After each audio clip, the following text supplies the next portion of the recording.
नमस्कार दोस्तों, स्वागत है आपका यूट्यूब चैनल ईबीटेक में।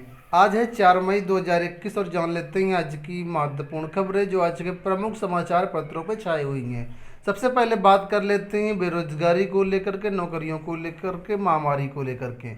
लिखा है कोरोना की दूसरी लहर ने छीनी 75 लाख नौकरियां। महामारी की दूसरी लहर ने अप्रैल में 75 लाख से ज़्यादा नौकरियां छीन ली हैं। इस दौरान देश में बेरोजगारी की दर बढ़कर के 7.97% पर पहुंच गई है। Centre for monitoring Indian economy के मुताबिक पिछले महीने बेरोजगारी दर 4 महीने के उच्चतम स्तर पर पहुंच गई, जो दिसंबर में 9.1% रही थी। मार्च 2021 में बेरोजगारी दर 6.5% रही है। तो महामारी की दूसरी लहर ने बहुत सारे लोगों की नौकरियां छीन ली है। ये आंकड़ा 75 लाख तक पहुंच चुका है। यहाँ पर आप लोग अपडेट देख पा रहे होंगे, नई दिल्ली से अपडेट है। लिखा है श्रम मंत्रालय के नेशनल करियर सर्विस पोर्टल पर 1 करोड़ से ज़्यादा लोगों ने कराया पंजीकरण। नौकरी सिर्फ 1.2 लाख को ही मुश्किल। नौकरियों के मोर्चे पर फिर गहराने लगा संकट। भारत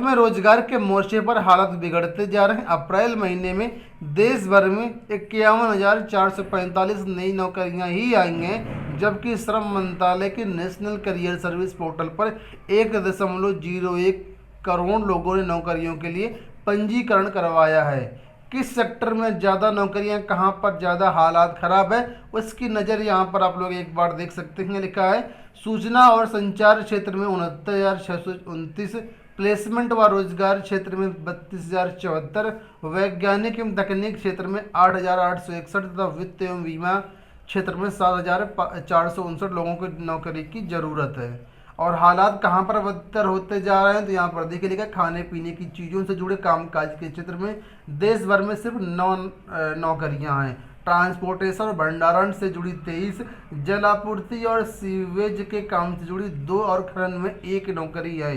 यहाँ पर बात हो रही है दोस्तों NCS पोर्टल की, जहाँ पर नौकरियों की लिस्टिंग की गई है, नेशनल करियर सर्विस पोर्टल की।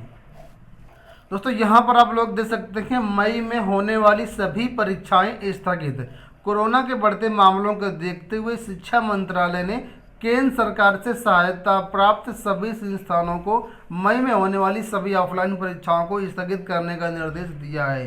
केंद्र के निर्देश के दायरे में सभी IIT, NIT, IIIT और केंद्रीय विश्वविद्यालय आएंगे।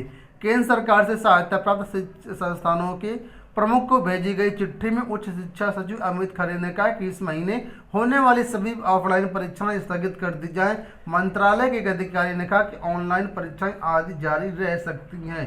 तो कुल मिलाकर के मई में कोई भी परीक्षाएं नहीं होंगी। जो शिक्षा मंत्रालय है उसकी तरफ से सभी को ये दिशा निर्देश जारी कर दिए गए हैं। वहीं पर अगली अपडेट की बात कर लेते हैं। तो यहाँ पर देखिए लिखा है चुनाव आयोग का एक बयान आया हुआ है। आपने देखा होगा कुछ दिन पहले मद्रास हाई कोर्ट ने कहा था कि ये जो चुनाव हो रहा है इसका पूरा जिम्मेदार है जो वो चुनाव आयोग है, इन पर हत्या का केस लगना चाहिए। इस पर चुनाव आयोग ने कहा कि कोरोना प्रबंधन से हमारा कोई लेना देना नहीं है।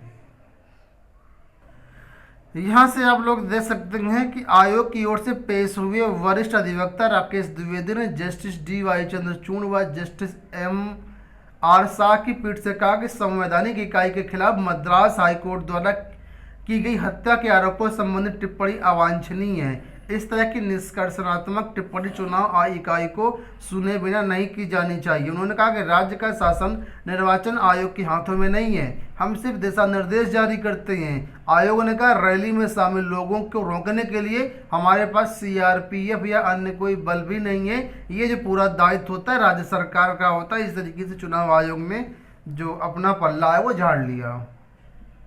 CBSE बोर्ड में आप लोग जानते हैं 10वीं बोर्ड की परीक्षाएं रद्द कर दी गई हैं। 12वीं के छात्रों की परीक्षा करवाई जाएंगी और 10वीं के छात्रों को प्रमोट किया जाएगा।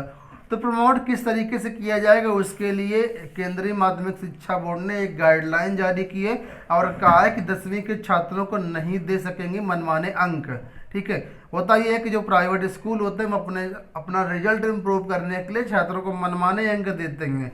तो केंद्र सरकार ने साफ कर दिया कि ऐसा कोई भी नहीं होगा, जो गाइडलाइन है उसी के मुताबिक ही अंक दिए जाएंगे और 3 साल के रिजल्ट का औसत अंक इनको देना होगा, मनमाने अंक नहीं दिए जाएंगे। सारी चीज़ें यहाँ पर दी गई हैं। यहाँ पर अपडेट है सिपाही भर्ती 2018 को लेकर के दूसरे बैच का जो प्रशिक्षण है जून अंत में कराने की तैयारी। सिपाही भर्ती अक्टूबर 2018 के तहत 49,568 पदों पर हुई भर्ती के चयनित अभ्यर्थियों के दूसरे बैच का प्रशिक्षण जून के अंत से कराए जाने की तैयारी है। कोरोना से राहत मिलने पर इसे अमली जामा पहनाया जाएगा। सूत्रों का कहना है कि दूसरे बैच में 18,000 सिपाहियों को प्रशिक्षण देने की योजना थी, लेकिन कोरोना संक्रमण के मौजूदा हालत को देखते हुए ये संख्या कम की जा सकती है। फिलहाल दूसरे बैच के सिपाहियों की 1 माह की जिलों में होने वाली ज्वाइनिंग ट्रेनिंग भी नहीं हुई है।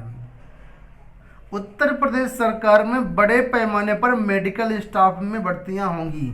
आप लोग जानते हैं कोरोना चल रहा है और ऐसे में मेडिकल स्टाफ सबसे फ्रंट लाइन में है, तो यहाँ पर उत्तर प्रदेश में काफ़ी मेडिकल स्टाफ की कमी है। तो ये मुख्यमंत्री योगी आदित्यनाथ ने कहा है कि उत्तर प्रदेश में अब नर्स, वार्ड बॉय, सुपरवाइजर, चिकित्सक, अन्य पैरामेडिकल स्टाफ और स्वास्थ्य कर्मियों को बड़े पैमाने पर मानदेय पर रखने की तैयारी की गई है। ठीक है, जल्द ही इसे अमली जामा पहनाया जाएगा। इससे सरकारी अस्पतालों में आम लोगों के उपचार में सहूलियत मिलेगी, मेडिकल कर्मियों की भी हौसला अफजाई होगी। सीएम ने निर्देश दिया कि अस्पतालों में अतिरिक्त मैन पावर के लिए बड़ी संख्या में मानदेय पर मेडिकल और नर्सिंग अंतिम वर्ष के छात्र छात्राओं की सेवाएं ली जाए। इसके अलावा रिटायर्ड स्वास्थ्य कर्मियों, अनुभवी चिकित्सकों, एक्स सर्विसमैन को कोविड ड्यूटी से जोड़ा जाए। इसके लिए विभाग की ओर से कार्रवाई शुरू कर दी गई है। तो उत्तर प्रदेश में अब जो है मेडिकल स्टाफ की काफ़ी बड़ी भर्ती देखने को मिलेगी। हालांकि इसमें तो यही लिखा कि ये जो भर्तियाँ होंगी मानदेय के आधार पर होंगी। बात कर लेते हैं यूपी पीएससी को लेकर के। आप लोग जानते हैं कोविड के कारण यूपी पीएससी की कई सारी परीक्षाएं स्थगित कर दी गई। बेसिकली जो मई में होने वाली 3 परीक्षाएं थी उनको फिलहाल पोस्टपोन कर दिया गया। इससे आयोग का जो परीक्षा कैलेंडर वो गड़बड़ा गया है। संक्रमण के कारण कई सारी परीक्षाएं स्थगित कर दी गई हैं। अब यहाँ पर अपडेट ये आ रही है कि भर्ती परीक्षाएं स्थगित होने से उत्तर प्रदेश लोक सेवा आयोग का परीक्षा कैलेंडर गड़बड़ा गया है। कोरोना संक्रमण के कारण अभी तक आयोग 3 परीक्षाओं को स्थगित कर चुका है। यही स्थिति रही तो पीसीएस 2021 की प्रारंभिक परीक्षा भी टलनी लगभग तय है। स्थगित परीक्षाएं कराने के लिए अब नए सिरे से कवायद करनी होगी। इसके लिए कैलेंडर में नई तारीख तय करके युद्ध स्तर पर काम करना पड़ेगा, तभी 2021 में प्रस्तावित समस्त परीक्षाएं पूरी हो पाएंगी। तो अब यूपी पीएससी एक नया परीक्षा जारी करना पड़ेगा। ये बात तो फैक्ट है, क्योंकि कई सारी परीक्षाएं ऑलरेडी स्थगित हो चुकी हैं। यूपी पीएससी में एपीएस भर्ती भी अधर में लटकी हुई है। उत्तर प्रदेश लोक सेवा आयोग निरस्त भर्तियों के साथ ही वे भर्ती भी जारी नहीं कर रहा जिनका अध्यक्ष उसे मिल चुका है। इससे प्रतियोगी छात्र निराश है। उनका कहना है कि आयोग को 7 साल बाद भर्ती जारी करनी चाहिए। हर बार वो परीक्षा कैलेंडर में भर्ती का जिक्र कर रहा है, लेकिन विज्ञापन निकालने में आनाकानी कर रहा है। अगली अपडेट निदेशालय को लेकर के। नगर निकायों में आरक्षित पदों पर भर्ती के नाम पर अब मनमानी नहीं चलेगी। निकायों को बताना होगा कि उनके यहाँ आरक्षित वर्ग के कितने पद और कितने पद भरे व खाली हैं। खाली होने पर स्थिति साफ करनी होगी। स्थानीय निकाय निदेशालय से प्रदेश के सभी निकायों से इस संबंध में जानकारी मांगी गई है। तो निकायों में खाली पदों को भरने के लिए जानकारी मांगी गई है, कितने पद यहाँ पर खाली हैं। इलाहाबाद विश्वविद्यालय की परीक्षाओं को लेकर के अपडेट है कि परीक्षाओं पर आज होगा जो निर्णय। सत्र को पटरी पर लाना चुनौती है। बुलाई गई परीक्षा समिति की बैठक, प्रमोशन पर भी हो सकता है विचार विमर्श। तो इलाहाबाद विश्वविद्यालय की परीक्षाओं को लेकर के जो भी अपडेट आएगा हमारे चैनल के माध्यम से आप लोगों को प्रोवाइड किया जाएगा। अगली अपडेट है पीएचडी एडमिशन को लेकर के। लखनऊ विश्वविद्यालय से जो भी लोग पीएचडी करना चाहते हैं उनके लिए आवेदन की जो डेट है बढ़ा दी गई। जिन लोगों ने अभी तक आवेदन नहीं किया है वो लोग यहाँ पर आवेदन कर सकते हैं। पीएचडी के लिए 15 मई तक आवेदन जो है वो आप लोग कर पाएंगे। साथ ही स्नातक पाठ्यक्रम बीएलएड पाठ्यक्रम में आवेदन की अंतिम तिथि 3 से बढ़ा करके 31 मई कर दी गई है। पर स्नातक आप पाठ्यक्रम में आवेदन करने के लिए जो 3 से बढ़ा करके ये भी 31 मई तक कर दी गई। ज़्यादा जानकारी आपको लखनऊ विश्वविद्यालय की ऑफिशियल वेबसाइट पर मिल जाएगी। उत्तर प्रदेश में जो लॉकडाउन है आप लोग जानते हैं, कोरोना कर्फ्यू 2 दिन के लिए और बढ़ा दिया गया। वैसे तो कोरोना कर्फ्यू आज सुबह खत्म हो जाता, लेकिन अब ये जो है गुरुवार तक रहेगा। गुरुवार मतलब गुरुवार सुबह तक रहेगा।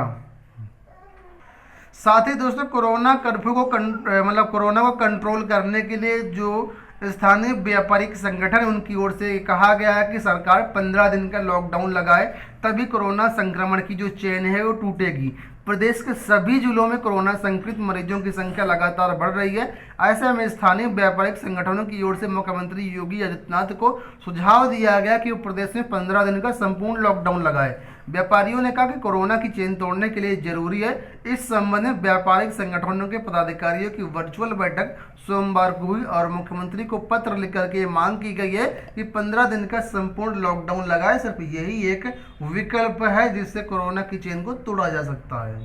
स्वास्थ्य कर्मियों के लिए एक बड़ी अपडेट आ चुकी है दोस्तों। आप लोग जानते हैं कोरोना कर्मियों से सबसे ज़्यादा दिक्कतें हो रही, सबसे ज़्यादा परेशानी हो रही वो फ्रंट लाइनर्स को हो रही, यानी स्वास्थ्य कर्मियों को ही हो रही है। और स्वास्थ्य कर्मियों की वर्तमान में काफ़ी कमी है, इनको ओवर ड्यूटी भी करनी पड़ती है, साथ में बहुत सारी परेशानियां भी होती हैं।